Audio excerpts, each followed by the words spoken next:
আসসালামু আলাইকুম এভরিওয়ান, চলে আসলাম আমাদের অ্যানিভার্সারি প্রিপারেশন ব্লগ নিয়ে।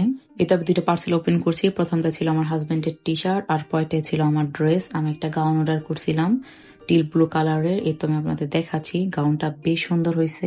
আমাদের আউটফিট দুইটা আমার শ্বশুর শাশুড়ি আমাদের দুজনকে গিফট করছে। এই তো গাউনটা বেশ সুন্দর, কালার হচ্ছে দুজনে সেম কালার নিছি।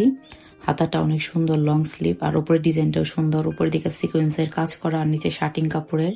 এছাড়া ডেকোরেশন করার জন্য আমি হ্যাপি অ্যানিভার্সারি লেখা যে ব্যানার আছে সেটা অর্ডার করছিলাম। আসলে কোনো কালার চয়েস করা ছিল না, জাস্ট র্যান্ডমলি নিচ্ছি গোল্ডেন কালার। আমার কাছে মনে হচ্ছে ডিপ ব্লু কালারের সাথে ভালো যাবে।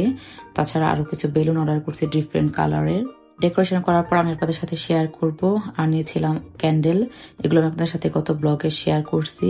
ইলেকট্রিক ক্যান্ডেল, এখানে প্রায় 10টা ক্যান্ডেলের একটা সেট ছিল। আর নিয়েছিলাম হচ্ছে ফ্লাওয়ার গার্ল্যান্ড, এটাও লাইটিং করা ছিল, আপনারা আগের ব্লগে দেখেছেন। পরের পার্টে নিয়ে আসবো আমাদের অ্যানিভার্সারিতে আমরা কি কি করেছি। ইনশাল্লাহ আপনার পাশে থাকবেন। Thank you for watching.